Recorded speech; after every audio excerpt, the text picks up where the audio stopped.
6 y el 7. Está en la pizarra, solo no tienen que buscarlo. Vamos a leer, y dice: el pueblo que andaba en tinieblas vio gran luz. Los que moraban en tierra de sombra de muerte, luz resplandeció sobre ellos. Porque un niño nos es nacido, hijo nos es dado, y el principado sobre su hombro, y se llamará su nombre admirable, consejero, Dios fuerte, Padre eterno, príncipe de paz. Lo dilatado de su imperio y la paz no tendrán límite sobre el trono de David su padre y sobre su reino, disponiéndolo y confirmándolo en el juicio y justicia desde ahora y para siempre. El celo de Jehová de los ejércitos hará esto. 15 días atrás, en la clase pasada, hablamos sobre el nacimiento de Juan y sobre su circuncisión. Vimos cómo su padre recobró el habla y lo primero que hizo fue alabar a Dios con un maravilloso himno. De eso estábamos hablando hace un rato. Y aprendimos que nunca debemos quitar la atención del dador, para ponerle las dádivas, sino que debemos glorificar a Dios por sus maravillosas obras. Pero la historia continúa. En el día de hoy nos toca hablar del nacimiento de Jesús. En la historia bíblica ya pasaron 6 meses, en nosotros pasaron 15 días, pero en la historia bíblica pasaron 6 meses. Llegó el momento de María, pero María no está en Nazaret, no está rodeado de su familia ni de sus amistades. María está en una ciudad lejana, usted lo va a ver hoy, con su esposo nada más. Allí le tocará dar a luz a su hijo primogénito. Y hoy veremos qué Lucas tiene para nosotros sobre esta historia. Bien, contenido para la clase de hoy. Vamos a hablar del censo en los primeros 3 versos. Vamos a estar hablando del viaje en los consiguientes 2 versículos. Y por último vamos a hablar del nacimiento en los últimos 2 versos. Son 7 versos nada más en el día de hoy. Y por supuesto que vamos a tener un inciso ahí que se llama aporte a la teología, porque quiero calzar más o menos el impacto que tuvo en la teología que el Hijo de Dios se encarnara y naciera de María. Vamos a ver un poquitico, no voy a meterme muy profundo en eso, pero lo necesito calzar para el futuro. Así que vamos a ver el censo. Dice: aconteció en aquellos días que se promulgó un edicto de parte de Augusto César, que todo el mundo fuese empadronado. Este primer censo se hizo siendo Cirenio gobernador de Siria, e iban todos para ser empadronados, cada uno a su ciudad. Ya, ahora, lo primero que tenemos que valorar aquí es que allí dice en aquellos días. En aquellos días es la tendencia que hemos estado viendo de Lucas en conectar la historia. Él empezó, ¿verdad? En el 1.1, te escribo a ti, oh excelentísimo Teófilo, y empezó a conectar una historia que él investigó bien, y que él indagó bien, y que él buscó fuentes primarias, y cuando estuvo bien documentado, él la desarrolló, pero la historia está perfectamente conectada. Empezamos con el anuncio del nacimiento de Juan, después el anuncio del nacimiento de Jesús, después el viaje de María a casa de Elizabeth, después vino el nacimiento de Juan, pero siempre cada historia, si usted me ha seguido los mensajes, dice en aquellos días o después de aquellos días o en el 6º mes, siempre Lucas conecta una historia con la otra. Y ahora dice en aquellos días.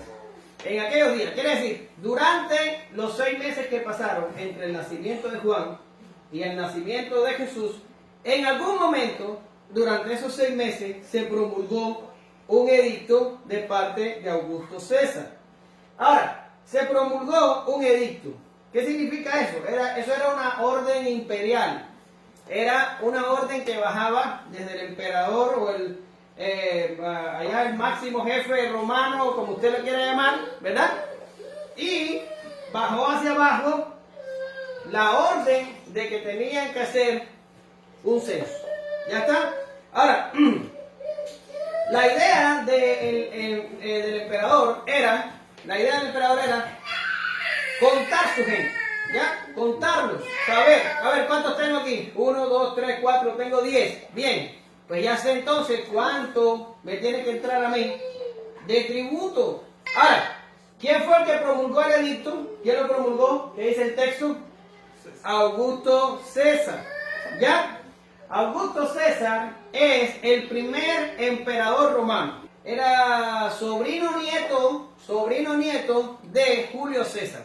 Y no se llamaba Augusto al principio, se llamaba Cayo Octavio. Interesantemente, murió de muerte natural, reinó 40 años. Cosa rara también porque al propio Julio César lo mataron. Le dieron más de 20 puñaladas y lo mataron. ¿Ya? Ahora, cuando muere Julio César, al morir, se produce como una guerra civil, porque estaban tratando de ver quién iba a agarrar el poder y le tocó a Cayo Octavio pelear esta guerra civil. El otro que disputaba el poder también se llamó Marco Antonio. Y cuando este Cayo Octavio venció a Marco Antonio en la guerra aquella, y no fue el único vencido, fueron más vencidos, pero Marco Antonio era el más importante, el Senado romano nombró a Cayo Octavio, lo nombró Augusto. Augusto significa majestuoso. Y de hecho, los judíos y los cristianos encontrarían una objeción de llamar a un ser humano Augusto. En el anexo que les puse a ustedes al final del estudio, ustedes pueden ver ahí más información. Por el momento, para propósito de la clase, lo que hemos dicho de Augusto César ya usted por lo menos lo ubica. Bien, todo el mundo, aquí no se está refiriendo a todo el mundo, al globo terrestre completo con todas las tribus y naciones, se está refiriendo a todo el imperio romano.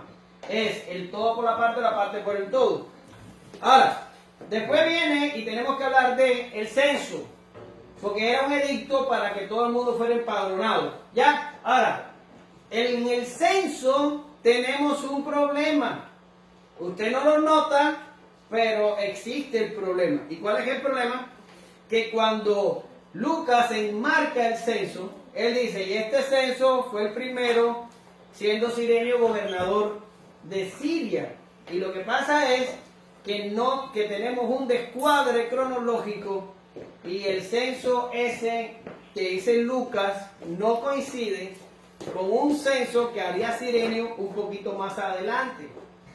Entonces tenemos un problema porque aquí está diciendo Lucas que el censo se hizo bajo Cirenio, pero nosotros sabemos que Cirenio, el gobernador de Siria, no empezaría a gobernar en Siria hasta que Jesús tenía 10 años. Eso tenemos un problema. Ahora, lo primero que pasó fue que dijeron los críticos, bueno, pues Lucas se equivocó, pero ya hay evidencia arqueológica de que Lucas fue muy preciso y muy objetivo en lo que escribió y en la historia que relató. Por tanto, sabemos que hubo un censo. El problema es cómo entendemos lo que Lucas está diciendo acá. Y se han propuesto 3 posibles explicaciones. Yo les traigo las 3 para que usted escoja la que usted quiera. Ahora, antes de caer en la parte del censo, voy a dar otro datito que es importante que a veces no sabemos. Y es que cuando se da un censo, tal y como pasa en la actualidad, el censo no es un solo día o una sola semana, dan una ventana, de ejemplo, de tal mes a tal mes o más o menos. En la antigüedad era igual. En la antigüedad era un año, se daba un año entero para que las familias se movieran y hicieran lo que tuvieran que hacer, porque a veces te agarraba un censo y tú estabas en solo Dios sabe dónde, tenías que regresar a tu ciudad y se te daba ese tiempo, contando que tampoco había aviones ni autobuses ni nada que te moviera rápido, generalmente la gente se movía a pie. Ahora, dicho esto, vamos a irnos con las explicaciones. La primera explicación dice que el censo tardó en aplicarse. ¿Qué significa? Bueno, Lucas está diciendo que Augusto dio el edicto y dijo, haga un censo, que necesito saber cuánto dinero me tiene que pagar la gente. ¿Ya? Esto fue lo que dijo. Pero, en lo que Augusto lo dijo, se realizó el censo y después vino la política de impuestos, tardó 10 años en implementarse. Y cuando esto se implementa, en Hechos 5:37, no lo busque ahora, usted lo puede buscar después. Ah, no, está bien. Pero aquí, después de se levantó Judas el Galileo en los días del censo. ¿Ve? ¿Qué dice en los días del censo? Dice, y se llevó en pos de sí a mucho pueblo. Pereció también él y todos los que lo obedecían fueron dispersados. Ahora, es interesante, en los que le obedecían fueron dispersados, sí, fueron dispersados, pero estos se volvieron a organizar en lo que nosotros conocemos como la revolución celote, y se volvieron a organizar y bajo otros líderes siguieron, vamos a decir, provocando a Roma y provocando a Roma. Y como decía mi abuelo, tantas veces va el cántaro a la fuente hasta que se rompe. Y Roma se obstinó y vino y destruyó Jerusalén, destruyó el templo y destruyó todo por cuenta de esta revolución de los celotes. Ahora, aquí está haciendo referencia al censo, pero este censo que está haciendo referencia, como ya les estoy diciendo, tiene 10 años de diferencia. ¿Qué dicen los estudiosos? Bueno, se hizo el censo, pero en lo que la información se recaudó fue a Roma. La procesaron los que tenían que ver sobre eso y la bajaron a los lugares. Tardó 10 años. Y cuando los judíos se enteraron lo que tenían que pagar, bajo Judas, se rebelaron y causaron esta revolución que ustedes están viendo. Ahora, esa es una explicación. Ahora, hay otra explicación. Y es que el censo fue antes de que Cirenio gobernara. Ahora, esta explicación también tiene cierto sentido y se entiende. ¿Por qué? Porque los estudiosos se dieron cuenta que la palabra que dice, este fue el primer censo que se hizo siendo Cirenio gobernador de Siria, la palabra griega ahí que se usa es protos, y protos aparece en otras secciones de la Biblia significando antes. Mírenla ahí. Juan dio testimonio de él y clamó diciendo, este es el que yo decía, el que viene después de mí es antes de mí porque era primero que yo.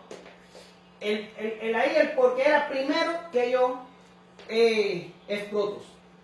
Y la intención del verso, lo que está diciendo es que Jesús era antes que Juan el Bautista. O sea, Juan el Bautista nace 6 meses primero de que Juan el Bautista ahora esté diciendo que Jesús es antes.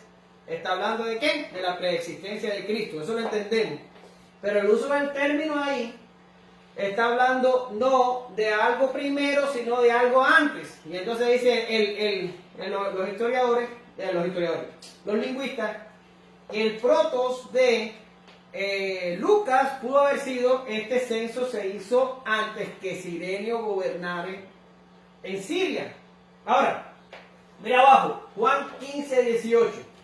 Si el mundo os aborrece, sabed que a mí me ha aborrecido antes que a vosotros. Y ahí el antes es protos. ¿Lo ven? Entonces, ¿qué dicen ellos? Bueno, pues la correcta traducción del pasaje es poner en vez de primero, poner antes. ¿Ya? Ahora, esto tiene sentido desde el punto de vista lingüístico. Tiene sentido porque decir que era el primer censo era poco probable, porque tuvo que haber habido antes de eso otro censo, porque Herodes el Grande era conocido por ser muy cumplido con el asunto de los taxes que se le enviaba a Roma. Por tanto, todo el mundo está de acuerdo que tuvo que haber hecho censos anteriores para poder cumplir con su política de impuestos.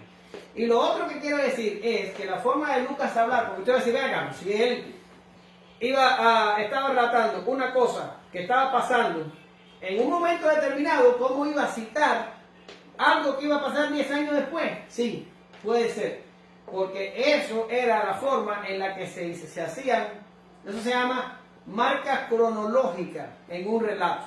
¿Qué yo estoy diciendo? Bueno, si Lucas hubiera hablado ahí sin ninguna referencia cronológica, hubiera sido un dolor de cabeza para nosotros hoy meterlas en una línea de tiempo. Pero Lucas lo que está haciendo es buscando eventos que son conocidos y que son de dominio público, como siendo Cirenio gobernador de Siria. Ya la gente sabe, sí, Cirenio, gobernador de Siria, fue de tal año a tal año, una marca cronológica para que quede anclado lo que Lucas está relatando. ¿Me entiendes? Por tanto, todo lo que estoy diciendo es completamente posible. Es posible el uso del protos como antes, y es posible que Lucas usara a Cirenio como marca cronológica porque así se hacía. Era normal que los historiadores hicieran marcas cronológicas de este tipo. Eso tiene bastante sentido. Sin embargo, hay algunos que dicen que esta posición es una explicación desesperada a aquellos que quieren defender la historicidad de Lucas. Anyway, esa es una buena explicación en mi opinión. Pero hay una tercera, porque es como cuando usted va a un buffet. ¿No te gusta el marisco? Bueno, pues cómete la carne. ¿No te gusta la carne? Pues vete para la ensalada ahí, conviértete ahí en lo que tú quieras. Bien. La tercera explicación es que el censo fue realizado por Herodes. ¿Ya? Y se agarran, ustedes saben que a veces se agarran de cualquier detalle pequeño. Y el detalle pequeño es este. José y María, ¿dónde vivían? Vivían en Nazaret. Y ellos se tuvieron que mover hasta Belén a hacer el censo. ¿Por qué razón? Porque José era de la familia de David. Ahorita vamos a hablar de eso. Ahora, los romanos no hacían censo por ciudad de nacimiento, hacían censo por ciudad de residencia. Quiere decir, en el caso, si hubiera sido un censo romano, o sea, fue ordenado por Roma, entienda lo que le estoy diciendo, pero no fue ejecutado por Roma, sino, dicen ellos, que fue ejecutado por Herodes, porque si hubiera ejecutado Roma o Cirenio, que era el gobernador, hubiera sido por ciudad de residencia y la pareja no hubiera tenido que moverse del lugar. Pero como se mueven, en realidad fueron a la ciudad natal, y adivinen quién hacía censos teniendo en cuenta la ciudad natal, los judíos. El modo judío era por ciudad de nacimiento, el modo romano era por ciudad de residencia. Por tanto, dicen algunos, aquí lo que pasó fue que Augusto bajó el edicto y este Herodes hizo el censo y no hubo revueltas. Las revueltas que hizo Cirenio fue por la política de impuestos que devino del censo que hizo él, pero son dos censos independientes. Este lo hizo Herodes. También tiene sentido, pero vuelvo y les repito a ustedes, son tres respuestas que se dan a una aparente incongruencia que tenemos del pasaje. Si se dan cuenta, ustedes pasan 10 veces por arriba el texto y ustedes no se imaginarían de que haya incongruencia, pero la hay, porque sabemos que Cirenio no vino a ser gobernador hasta 10 años después de los eventos que está relatando entonces aquí. Se lo digo para que lo sepa y para que usted escoja la que más le gusta. A mí en lo personal me gusta la segunda explicación, pero usted puede escoger la que tú quieras, no pasa nada. Ahora, el censo. ¿Por qué es importante el censo? ¿Por qué es? Porque usted va a decir, espera acá, ¿por qué estamos hablando de esto? ¿Qué importa el censo? Nació Jesús. ¿Podemos por favor pasar a la parte en la que Jesús nació? Bien, no, el censo es muy importante. Es importante porque el censo nos deja una enseñanza que, por lo menos a mí, como cubano, me golpea la cabeza, ¿verdad? ¿Y cuál es la enseñanza? La enseñanza la tiene usted en la pizarra. Y es que Dios gobierna la historia. Por increíble que parezca, Dios gobierna la historia. Vamos a movernos dentro del contexto. Vamos a ir allá al siglo 0, o aunque sabemos que Jesús nació como unos 4 o 6 años antes del año 0. Y vamos a irnos allá y vamos a ver lo que está pasando. ¿Dónde está la pareja? La pareja está en Nazaret. Allí viven. María lleva en su vientre al Mesías prometido. Pero hay una profecía en Miqueas 5:2, que dice: pero tú, Belén Efrata, pequeña para estar entre las familias de Judá, de ti me saldrá el que será Señor en Israel, y sus salidas son desde el principio, desde los días de la eternidad. Ese pasaje me encanta. Pero no voy a entrar en él, porque esto no es del Miqueas. Pero aquí tenemos a un profeta diciendo que ¿dónde va a nacer el Mesías? ¿Dónde? en Belén. Pero tengo a una mujer de 14 años embarazada con el Mesías. ¿Dónde?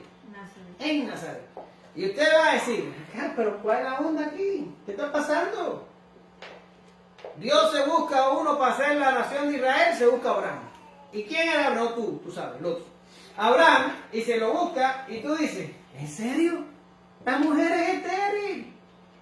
Si yo fuera Dios y fuera a buscar a alguien para hacer una nación, por lo menos me buscaría a uno que tuviera una mujer que pariera así como uno todos los años, ¿verdad? Sin embargo, Dios se busca a un tipo que tiene una mujer estéril. Y a mí me hace la cabeza como dice ella, ¡puf! Así, no entiendo nada.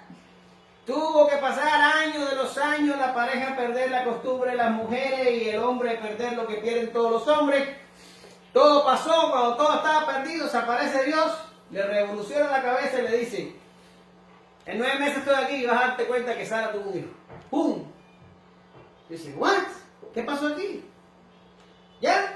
Pero aquí vemos a Dios exactamente igual. Ahora tú dices, ve acá, si ya yo sé, o sea, tú hablas si yo fuera Dios, si ya yo sé que ya el profeta dijo, por mi palabra, que el Mesías nacería en Belén, ¿cuál es la pregunta? ¿Dónde me tengo que buscar yo una joven de 14 años para que sea la madre del Mesías? Pues en Belén. ¿Por qué tenía que ser en Nazaret? Bueno, pues yo no sé. Yo no sé por qué Dios actúa así. Yo no sé. Pero si algo sé, es que no existe obstáculo para Dios. No existe. La esterilidad no es obstáculo para Dios. Que la pareja viva en una diferente ciudad, eso no es obstáculo para Dios. Y que aparezca cualquier situación que parezca imposible de vencer por nosotros los hombres, si Dios tiene determinado hacer algo, nada se va a constituir en un obstáculo para Dios. Pero esto va más allá, se complica más, porque ahora piensen, está bien, vamos a suponer que en todo Israel Dios se agradó de María y quería que María fuera la madre del Mesías. Ok, no pudo mandar a Gabriel, el mismo que le anunció, hey, pareja, muévanse, que tienen que hacer en Belén, programan unas vacaciones y váyanse de vacaciones a Belén, que allá tiene que nacer el Mesías. ¿Pudo haberlo hecho? Sí, pudo haberlo hecho, pero no lo hizo. ¿A quién molesta a Dios? ¿A quién le mueve la cabeza Dios? Pues le mueve la cabeza a Dios a el emperador romano. A nada más y a nadie menos que el emperador romano. Y yo digo, ¿cuál es la explicación de que esto sea así? La explicación de que hoy, yo, cubano, que llevo 60 años, bueno, no 60, yo no tengo 60 años, pero bueno, mi país lleva 60 años bajo un dominio de un gobierno, que yo quiero que todo se desaparezca por arte de magia y se pierda. Y incluso algunos oran para que Dios intervenga, sin embargo, por alguna causa, ese es el gobierno que le tocó a Cuba por la voluntad de Dios. Y nosotros los cristianos deberíamos decir, es Dios el que gobierna la historia. ¿Ya? Y pudiéramos hablar un poquito más de eso, pero yo creo que no es necesario. Ustedes están entendiendo por donde yo voy. Dios no manda al ángel a la pareja, no le dice, muévanse que tiene que nacer en Belén, muévanse para Belén. No lo va a hacer más tarde, según Mateo, no se le va a aparecer en sueños a José y le va a decir, hey, dale pajito porque van a intentar matar al niño. No lo hizo. ¿Por qué no lo hace ahora? Porque Dios quiere que entendamos que Él controla la historia. Él está al mando. No está usted, no está el diablo, no están los presidentes, no están los gobiernos, no está la agenda 2030 esa que anda por ahí, o la agenda globalista, o los extraterrestres, o los reptilianos, o cualquier tontería que usted encuentre en internet. No está al mando. No lo está. Dios tiene el control de la historia. Absolutamente tiene el control de la historia. Miren, Isaías 46 del 9 al 11. Acordaos de las cosas pasadas, desde los tiempos antiguos, porque yo soy Dios. Ahí se cortó, déjame leerlo desde aquí. No, si no lo tengo en el estudio, así que olvídalo, vamos a tener que leerlo allí. Y no hay otro Dios, y no hay semejante a mí, que anuncio lo por venir desde el principio, y desde la antigüedad, lo que aún no era hecho. Escucha, ¿qué digo? Mi consejo permanecerá, y haré, ¿qué dice ahí? Todo Lo que quiero, que llamo desde el oriente al ave, y de la tierra lejana al varón de mi consejo. Yo hablé, y lo haré venir. Lo he pensado y también lo haré. ¿Usted lo está viendo, hermano? Porque a veces caemos en una serie de consideraciones que nos llevan a un estrés en nuestra vida y a un descontrol momentáneo, porque empezamos como pensando que nosotros tenemos el control, o que otros alrededor nuestro tienen el control, o que yo en algún momento tenía el control y lo perdí, o que alguien me robó el control y lo tomó él. Cosas así. Hermano, esto es un pensamiento pagano. Esto es un pensamiento de que hay que leer el zodiaco porque las estrellas dominan sobre la vida y que no sé qué, o no sé cuánto, o a preguntarle a no sé quién, o no sé qué. Esto es pagano. La vida nuestra, y sobre todo de nosotros que somos los hijos de Dios, está gobernada absolutamente por Dios. Pero esto va más allá. Dios gobierna sobre los impíos, Dios gobierna sobre las estrellas, Dios gobierna sobre los reyes, Dios gobierna sobre el diablo. Sobre el diablo.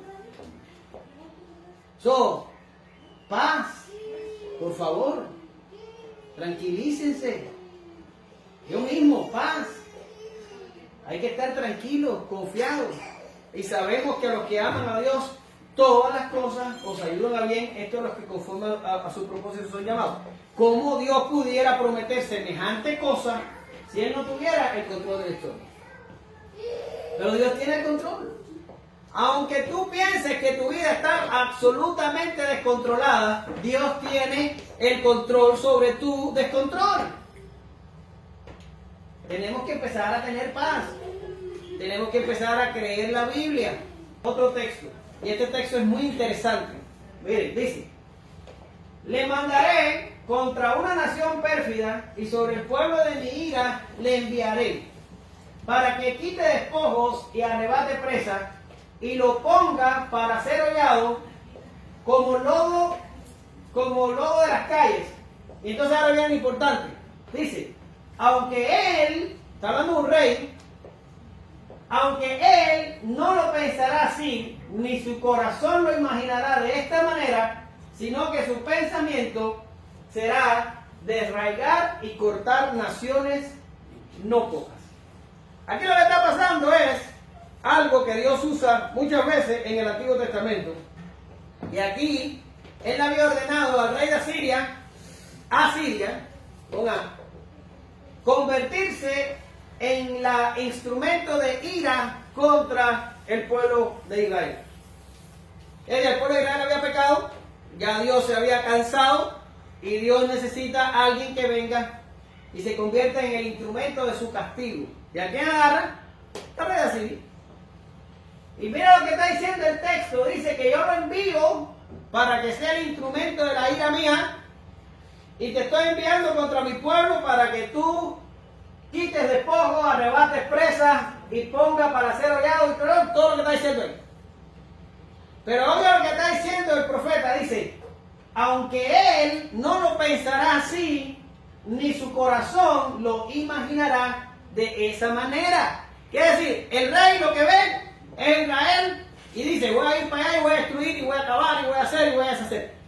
Pero ¿qué pasa? Dios está diciendo, a él lo puse yo ahí para que vaya a Israel y haga exactamente lo que está pensando. Y él no se va a imaginar que es mi instrumento. A él no le pasa ni por la cabeza. Pero esa es la manera en la que yo gobierno sobre él. Y no eso. Después yo voy a traer una nación más poderosa que él y lo va a juzgar a él por lo que le hizo Israel. ¿Usted entiende lo que está pasando aquí? Es bien complicado, porque Dios dice, ve y destruye a Israel. Y no te preocupes, que ahora yo voy a mandar a uno mayor que tú para que te destruya a ti por haber destruido a Israel. ¿Cómo? Sí. Así mismo. Dios gobierna sobre las naciones. Dios necesitaba a María y a José en Belén. Y pudo haber ideado cualquier manera de lograrlo. Pero molestó al supremo jefe del imperio romano, al emperador romano. Y le dijo, un censo. Y se levanta. Hoy se me ocurre que voy a dar un edicto para que haga un censo. No, dijo, no, a ti no se te ocurre nada. Tú eres instrumento en las manos de Dios. Espérate, ¿de quién me está hablando? ¿Del emperador? Sí, te estoy hablando del emperador. Un edicto ahí, para que cada cual vaya a su lugar y se empadrone. ¿Lo ven? Dios tiene el control de la historia. Absoluto, hermano. Lo tiene. Tenemos que tener paz. Por favor. Ahora vamos al viaje. Y subió José de Galilea, de la ciudad de Nazaret a Judea, a la ciudad de David, que se llamaba Belén, por cuanto era de la casa y familia de David, para ser empadronado con María su mujer, desposada a él, la cual estaba encinta. De Nazaret a Belén. Bien, vamos a hablar un poquito nada más. Vamos a hablar de Belén. Belén es una ciudad, mira aquí abajito, no sé si se da cuenta que ahí dice Belén, pero dice Belén. Es una ciudad que está al sudoeste de Jerusalén. Esto aquí es Jerusalén. Baja un poquito y aquí está en Belén. ¿Estuviste en Belén, Yesenia, verdad que sí? Estuviste en Belén. Muy bien. Aquí tenemos a Belén. Y déjame ver qué dicen mis notas aquí. Dice que Belén fue el lugar donde sepultaron a Raquel, según Génesis 35:19 y el 48:7. La familia de Noemí es de Belén, la que se convertiría en la suegra de Ruth. El hogar de David es Belén, y es el lugar donde Samuel lo ungió como rey. Y a Belén le retornaron 123 repatriados, lo dice Esdras 2:21 y Nehemías 7:26. Quiere decir, en el momento del retorno bajaron 123 y repoblaron Belén. Ahora, el trayecto, miren a Nazaret acá arriba. Nazaret está en Galilea. Nazaret está en Galilea, Galilea es esto aquí, y está al norte, y ellos se tenían que bajar hasta abajo, hasta Belén. En línea recta, si hubieran volado en avión, hay 112 kilómetros, es lo que hay. Pero, si se da cuenta, esto es una ruta propuesta por algunos que conocen la zona y saben más o menos cuál pudo haber sido la ruta que ellos emplearon. Hay algunos que trazan la ruta por acá, porque era invierno. A ver. ¿Todavía está igual el mismo mapa o bien? Sí, esto es un mapa moderno. Esto es un mapa moderno. Ahora, pero la ruta es una ruta que los historiadores dicen, pudieron haber agarrado esta ruta, pero hay otros historiadores que lo sacan por acá, cruzan el Jordán, y después se vienen por acá y se vuelven a meter para acá adentro, porque dice que era invierno y la mejor ruta los tiraría por acá. En fin, yo no sé, ni nadie sabe cuál fue la ruta que usaron. Pero la ruta más o menos que usaron deben haber caminado unos 150 kilómetros. Es bastante distancia si tomamos en cuenta que María estaba en el último trimestre del embarazo. El viaje debió haberles tomado una semana. Pero se mueven, ¿por qué? Porque Dios mandó a Augusto que hiciera un censo para que la pareja se moviera a Belén y para que se cumpliera la profecía. ¿Lo ven? Ahora, José, de la familia de David, dice Apocalipsis 5:5, y uno de los ancianos me dijo, no llores, he aquí el león de la tribu de Judá, la raíz de David, ha venido para abrir el sello y desatar sus 7 sellos. El Mesías tenía que ser raíz de David, descendiente de David, y esto lo toma por José. Usted va a decir, espérate hermano, José no era el padre de Jesús, ok, no era el padre biológico, pero era el padre adoptivo. Y al nacer Jesús de María, desposada con José, José es el padre legal y Jesús adquiere absolutamente todos los derechos de hijo primogénito. Ya, esto es así. Las costumbres de ese tiempo así eran. Y también hoy en día, si ahora yo mismo que tengo 2 hijos, agarro un hijo adoptado, va a tener los mismos derechos que tienen mis otros hijos. No hay diferencia legal entre unos y otros. Ahora, interesante lo que viene ahora. Dice el texto que María estaba desposada con José. Bien, ahora yo le voy a pedir por favor a alguien, porque eso no lo traje en la diapositiva, que me busque Mateo 1.25 para que ustedes vean lo que dice ahí. Mateo 1.25. Primero que lleguen lo ven. Y la conservó ¿La virgen. tienes tú? Me ganaron ahora. Lo que ella le levantó la mano. A ver, ella. Pero no la conoció hasta que dio a luz a su hijo primogénito y le puso por nombre Jesús. ¿Lo ve ahí? Está hablando de José. Y dice, pero no la conoció. ¿Qué está diciendo ahí? A ver. En la versión dice, y la conservó virgen hasta que dio a luz un hijo y le puso por nombre Jesús. Excelente, la conservó virgen, no tuvo relaciones sexuales con ella.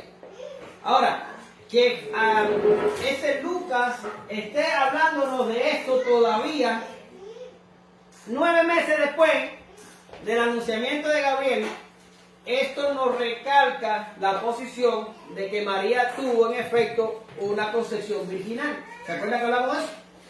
Y aquí está diciendo, María desposada con él, pero yo les dije a ustedes que el desposorio terminaba con el matrimonio. Pero ¿por qué aquí todavía no lo dan como matrimonio? Porque no se ha consumado el matrimonio. Ya era matrimonio para los ojos de los hombres, pero José no la había conocido o no se había tenido relaciones con ella, por tanto, hasta que eso no pasara, el matrimonio no estaba consumado y Lucas la está todavía poniendo para nosotros desposada con José. Ya, tú no estás levantando la mano, ¿no? Te estás haciendo así. Ya. Bien. Y dice, desposada con él, la cual estaba encinta. Bueno, bien, ya todo eso lo sabemos. Estaba encinta la mujer. Ahora, vamos a ir al nacimiento. Y aconteció que estando ellos allí, se cumplieron los días de su alumbramiento. Y dio a luz a su hijo primogénito, lo envolvió en pañales y lo acostó en un pesebre, porque no había lugar para ellos en el mesón. ¿Ya? Ahora, vamos a ir por partes. Estando ellos allí. Cuando se cuenta la historia de la natividad, hoy en día se quiere dar a parecer como que María iba llegando a Belén y de momento le sobrevino el parto y corre, vamos a buscar un lugar donde pueda. No es así, hermano. Y usted va a decir, ¿cómo? ¿Así me lo han contado toda la vida? No es así.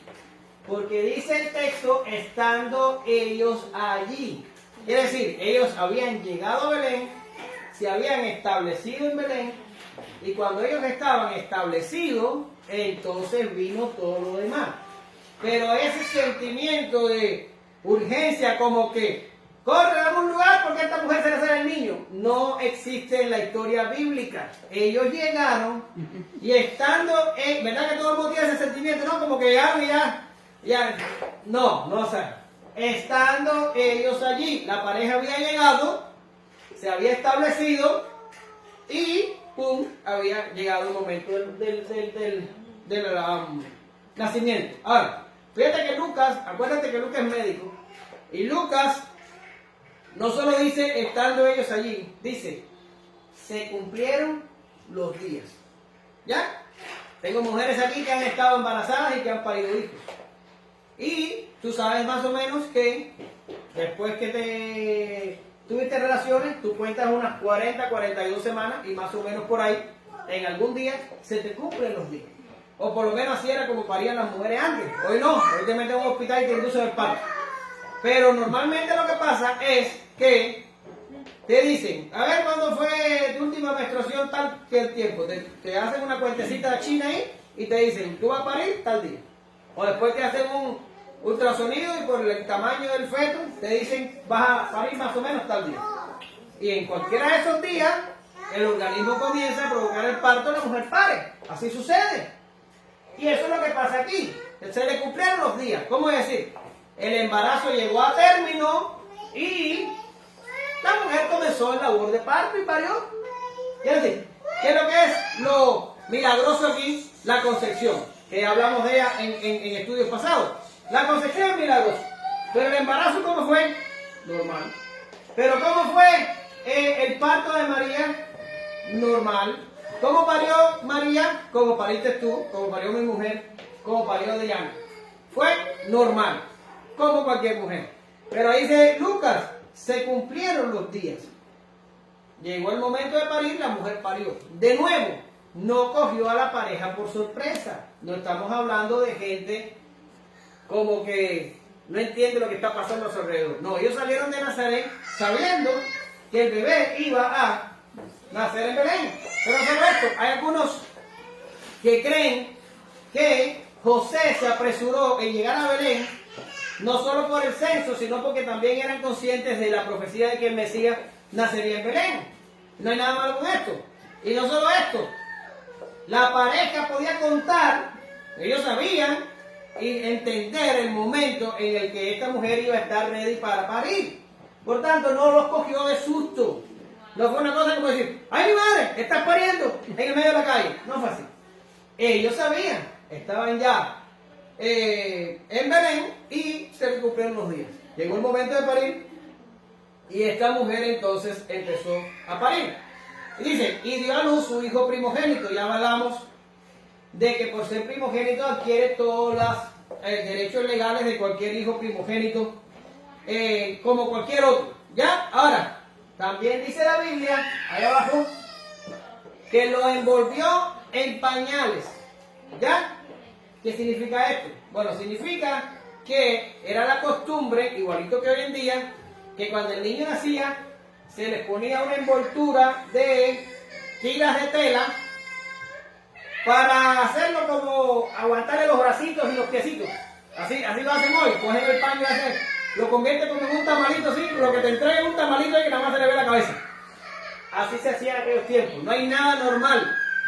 María actuó según la costumbre de su tiempo. Agarraban a los niños, les envolvían en pañales y quedaban envuelticos así. Esto se hacía por dos motivos, los mismos motivos por los que se hace hoy. Porque el niño en el vientre materno está acurrucadito y cuando tú le pones el pañal así apretadito, él se siente seguro, porque así estaba en el vientre hace unos segundos atrás. Y también eso ayuda a que el niño se mantenga caliente. ¿Ya? Ahora, dice, agarró a su hijo primogénito y lo envolvió en pañales. Exactamente, lo que hacían las mujeres. Envolvió en pañales y ya. Ahora, ¿dónde viene lo normal? Que dice que lo envolvió en pañales y lo acostó en un pesebre.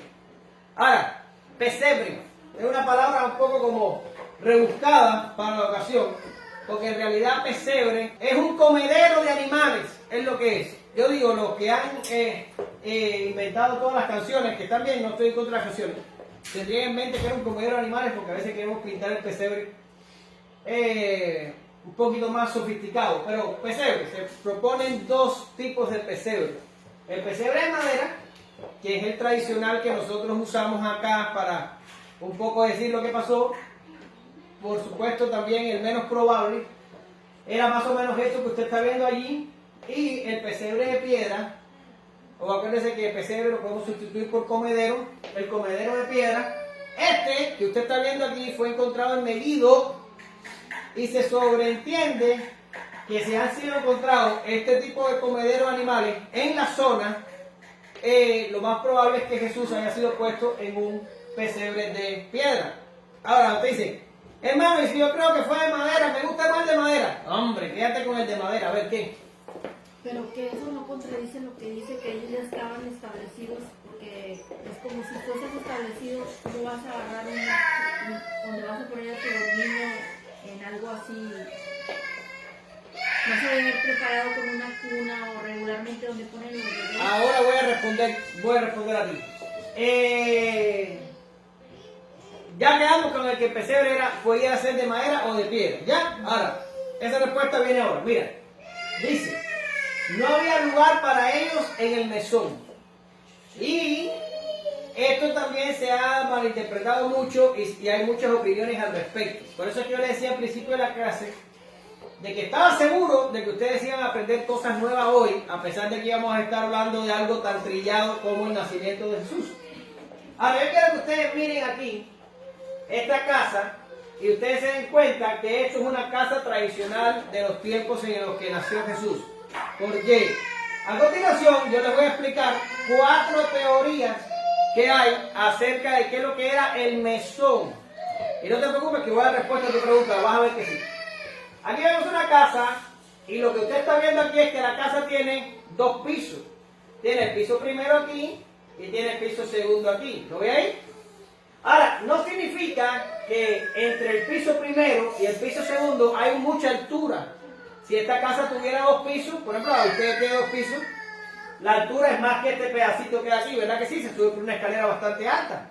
Pero en estas casas no. Era solo algo que separaba, elevado, que separaba un piso del otro, pero no tenía que ser a tanta altura. Es como lo ve ahí más o menos. Tenía unos pequeños escalones. Entonces las personas vivían en esta habitación de aquí, que era totalmente abierta. Ahí estaba todo lo que tenía que haber en la casa, estaba aquí. Y aquí, ¿qué es lo que era? Ahí estaba la habitación para los animales. Si usted tenía su ovejita y su cosita, su ternerito, lo que tuviera, usted lo ponía ahí. Y tú vas a decir, ¿en serio? Sí. ¿Por qué razón? Porque en invierno eso era muy útil, porque los animales ayudan a mantener la casa cálida en el invierno. ¿Lo ves? Entonces, en las casas normales judías de aquellos tiempos habían animales dentro de la casa, no mezclados, pero juntos. ¿Lo ven? Solo separados por un pequeño escalón. Aquí estaban los animales, aquí estaban las personas. ¿Ya? Ahora vamos a ver, ¿qué es el mesón? Lo primero es que las personas piensan que el mesón del que habla Lucas es una posada, un motel six en pleno siglo I, ¿verdad? La gente llegaba, había un recepcionista y tú pagabas y te llevaban una habitación, todo muy sofisticado. Esta es la idea que tienen las personas cuando tú le hablas de un mesón, donde no quisieron recibir a la pareja o a los padres de Jesús. La gente lo que se imagina es exactamente eso. Y cuando están los famosos dramas de Navidad, hasta se buscan un mesonero, y el mesonero tiene una esposa, y la esposa es la que lleva a la pareja para donde están los animales, porque le dio lástima. Toda esa película la viven las personas una y otra vez en los tiempos de Navidad. Sin embargo, es altamente improbable que Belén tuviera una posada de estas características. Primero, era una ciudad pequeña. Segundo, no estaba en ninguna ruta comercial importante. Por ahí no pasaba mucha gente. Así que tener un lugar como esto era altamente improbable. ¿Lo ven? Ahora, otra teoría. Bueno, dicen que Jesús nació en una cueva. Ahora, si nació en una cueva, bueno, pues nació. Y yo digo, pero qué interesante, ¿verdad? Jesús nació en una cueva y cuando murió fue puesto en otra cueva. Entró al mundo por una cueva y salió del mundo por una cueva. Sería muy significativo la humilde trayectoria de nuestro Salvador por este mundo. ¿Ya? Ahora, esa sería una segunda postura. Ya le digo que está muy fuerte y respetada por algunos porque es muy temprana en la historia de la iglesia el pensamiento de que Jesús nació en una cueva. Ahora, una habitación pública. Una habitación pública. Esta es la postura de Spurgeon y de otros más, pero yo lo leí en un mensaje de Spurgeon, que Spurgeon cree esto. ¿Qué es lo que es una habitación pública? Bueno, en esos tiempos, en algunas ciudades, habían habitaciones públicas, era como una casa, pero no se imagine una casa, imagínese una cosa con paredes, pero que adentro lo que hay es un espacio abierto. A lo mejor tenían también un espacio para los animales, y esto era público para que cualquier forastero que pasara y necesitara alojamiento se quedara allí. Incluso se piensa que estos lugares no había que pagar por estar en ellos. ¿Ya? Ahora, si usted va a la historia de el buen samaritano, usted se da cuenta de que el buen samaritano recoge a la persona herida y lo lleva a un mesón. ¿verdad? Incluso hasta le paga a alguien para que lo cuide en lo que regresa y todo lo demás. Bien, la palabra griega que se emplea allí es pandokeio, o cualquier cosa similar a eso. Y eso significa alojamiento público. Por tanto, pandokeio, o como se pronuncie, habla de una habitación que era para los forasteros que pasaban, se quedaban ahí.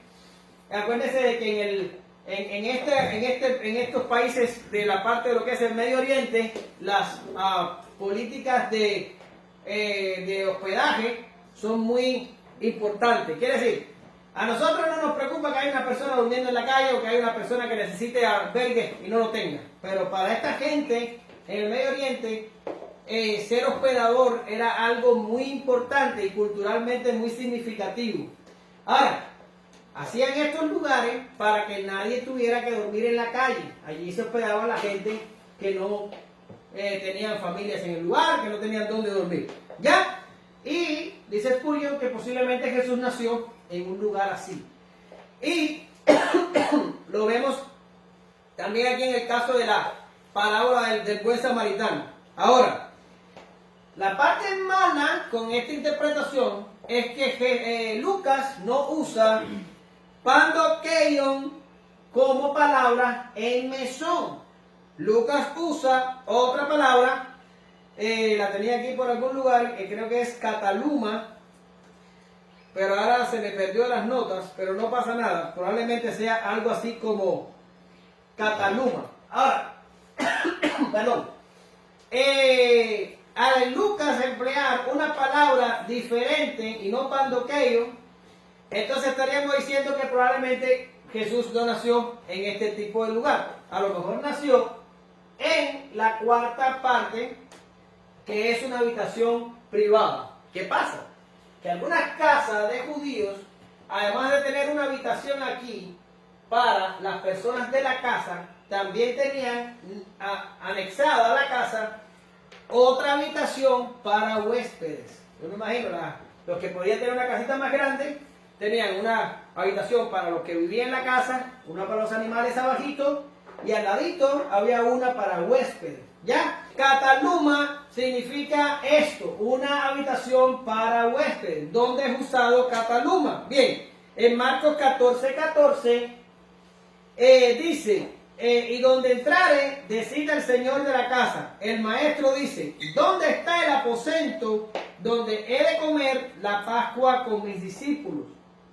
Ahora, la palabra que está ahí como aposento es kataluma, que es la misma palabra que usa Lucas y que es traducida como mesón.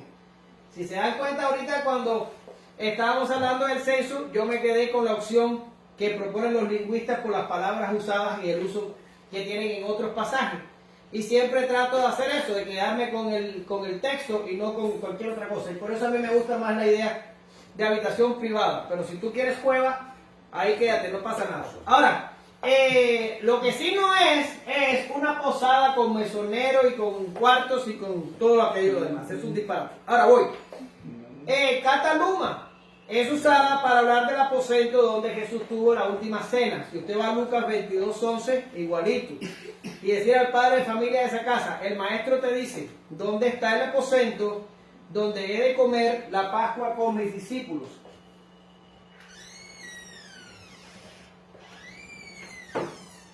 De nuevo, el aposento ahí es kataluma. Por tanto, voy a responder la pregunta ahora. ¿Qué fue lo que le pasó a la pareja? Probablemente la pareja llegó a casa de algún familiar que tenía en la ciudad y porque descendían de David, era probable que tenían un familiar ahí. Y cuando llegaron a la casa del familiar, sorpresa, ya había llegado otro familiar. ¿Y cómo funcionaba en aquellos tiempos? Si yo tengo mayor rango que tú, yo me quedo en la habitación de huéspedes. ¿Y tú dónde te vas a quedar? Bueno, tú vas a tener que quedarte en la habitación donde están los animales.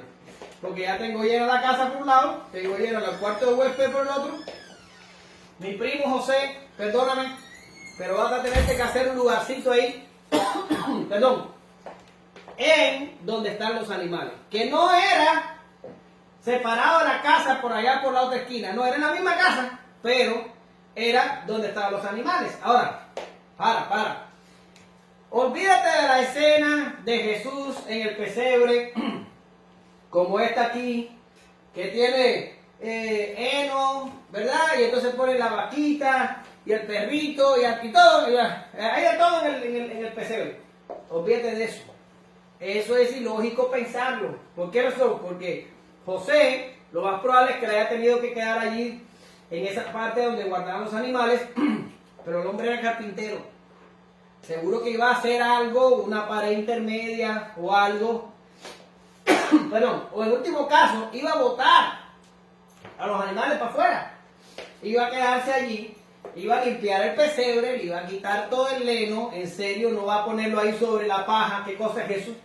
Él debe haber preparado condiciones. Ahora, lo que no dio tiempo a una cuna, probablemente no dio tiempo para eso, pero lo que sí pudo haber hecho el hombre fue limpiar aquello y prepararlo más o menos para el lugar donde naciera Jesús. ¿A dónde quiero llevarles a ustedes?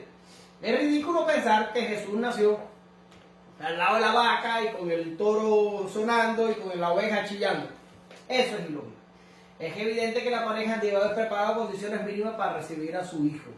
Entonces, sí, le tocó la parte de los animales porque a lo mejor la habitación de huéspedes estaba ocupada, y es lo que dice Lucas, no hubo lugar para ellos en el cataluma. ¿Qué es lo que es el cataluma? La habitación de huéspedes. Había un huésped con más alto rango y a José le tocó entonces la partecita aquí, perdón, donde están los animales. Ahora, queda una cosita acá. ¿Es posible la falta de hospitalidad en este concepto?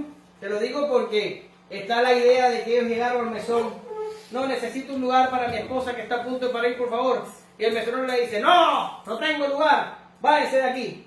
Y entonces ya se iba ya, y entonces viene la esposa del mesonero y le dice, ven, te voy a llevar, aunque sea donde están los animales, este marido mío es una mala persona. Y después entonces el mesonero, cuando Jesús nace, se convierte y fue el evangelista de allá de... Sí, hay toda esa clase de tipo de historia. Hermanos, no puede pasar. En el Medio Oriente, en el contexto que estamos hablando, culturalmente hablando, no había una cosa más importante para un padre de familia que un huésped. Si tú llegabas y eras mi familia, o eras mi amigo, o eras un conocido, o eras un necesitado, y tocabas mi puerta y pedías alojamiento, tenían que ayudarte y alojarte. ¿Se acuerdan cuando Jesús habla de esto? Que dice, si viene tu amigo a medianoche y te molesta, no tanto porque es tu amigo, pero por la inoportunidad, tú vas a ayudarlo porque era la conducta del lugar. Si tú estabas necesitado, te ayudamos. No te decían, no, aquí no hay nada, largo de aquí. No, eso no pasa en el Medio Oriente. Eso pasará en nuestra cultura, donde ya no tenemos corazón. Pero allá no pasa eso, y mucho menos en el siglo I.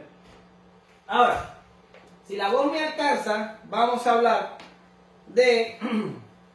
aporte a la teología, y es muy importante que entendamos las circunstancias que rodean al nacimiento de Jesús.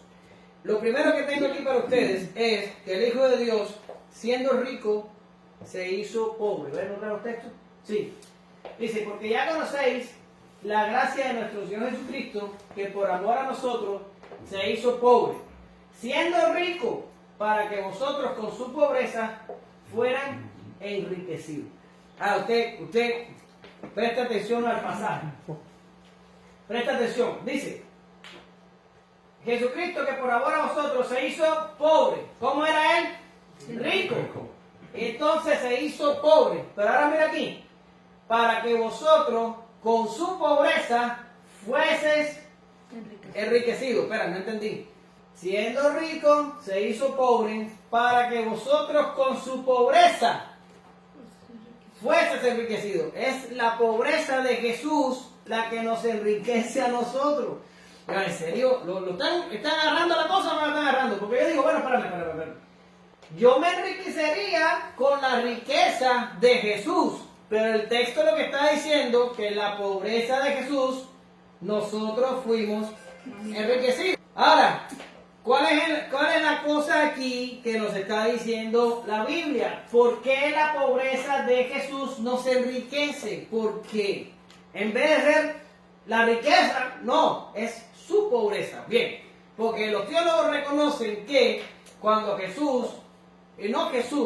cuando el Hijo de Dios, el Verbo, acepta encarnarse y viene y se encarna por el Espíritu Santo en María, eso se conoce como parte de la humillación a la que la segunda persona de la Trinidad se sometió por causa de aquellos que quería rescatar como pueblo. Por tanto, Jesús no podía mantener su riqueza como Hijo de Dios al venir. ¿Se apagó el motor? ¡Qué horror! No podía venir a esta tierra como rico. Usted va a decir, ven acá, pero espérate, estamos hablando del Hijo de Dios.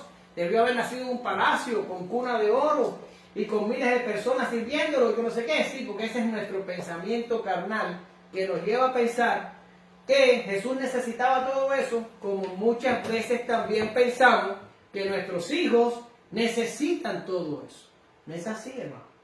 Jesús tuvo que venir a este mundo y nada más la idea de venir y encarnarse lo humilla. Es más, el otro día en las clases de teología que decíamos, la santidad de Dios es tan majestuosa que no podemos ni siquiera definirla con concepto, no podemos ni siquiera darnos una idea de lo que es. Nosotros no podemos ni siquiera aproximarnos. Ahora, toda esa gloria, toda esa majestad, toda esa cosa que nosotros ni siquiera podemos llegar a definir, Jesús o el Hijo la tenía en el cielo. La tenía. Y cuando Él baja, y cuando digo cielo no me estoy refiriendo, bueno, los pajaritos, por favor. Cuando Él baja y se encarna, Él sufre lo que se conoce en teología como una kenosis, un vaciamiento. Él pierde esa gloria y momentáneamente, y Él deja toda esa majestad, y Él deja todo eso atrás. Dice, por eso que dice Filipenses, no estimó el ser igual a Dios como cosa que aferrarse, sino que ¿qué? Que se despojó. ¿De qué se despojó? De todo eso, no de la divinidad. Él no puede dejar de ser Dios. Él se despoja de toda la gloria que equivale a ser Dios. Y esa es la riqueza que pierde. Y cuando Él entra en forma de hombre o hecho similar a los hombres o semejante, Él se empobrece. Ahora, ese empobrecimiento es tomar nuestra forma humana. Ahora, ¿por qué el empobrecimiento de Jesús nos enriquece a nosotros? Porque al Él tomar la forma nuestra, Él puede obtener lo que nosotros no podemos obtener. ¿Lo ven? ¿Usted hubiera podido ganar su salvación? ¿Hubiera podido ganarla? ¿Hubiera podido cumplir la ley sin fallar un solo mandamiento? ¿Hubieras podido, Martín? ¿Hubieras podido? ¿Verdad que sí? No, dice que no. ¿Y tú, Manuel? ¿Hubieras intentado? Aunque sea por una semana. ¿Hubieras podido ganar la salvación, Diana? No hubiera podido. Yo tampoco hubiera podido. Ni 10 minutos, ni un minuto hubiera yo podido sostener mi salvación con mi fuerza. Ahora, Jesús se tuvo que hacer pobre, se tuvo que hacer hombre, para Él poder obtener por nosotros lo que nosotros no podemos obtener. Pero Él tenía que empobrecerse, Él tenía que hacerse como uno de nosotros. Al ser uno de nosotros, Él guarda obediencia perfecta y Él muere en la cruz como uno de nosotros. Y por eso es que se nos puede imputar a nosotros su mérito. ¿Por qué se nos puede imputar? Porque Él es hombre igual a nosotros. Por tanto, y de nuevo, no es su riqueza lo que nos salva, es su pobreza. Y nuestro pensamiento es a veces inverso. Tenemos que aprender a pensar como Dios piensa y no como piensan los hombres. Lo segundo, el Hijo de Dios, siendo Rey del universo, se sometió a la ley. Gálatas 4:4. Pero cuando vino el cumplimiento del tiempo, Dios envió a su Hijo, nacido de mujer, nacido bajo la ley. Esto es también importante y es parte también de su humillación. No solo cuando se hizo pobre hablamos de un vaciamiento, cuando hablamos de que se somete a la ley hablamos de humillación.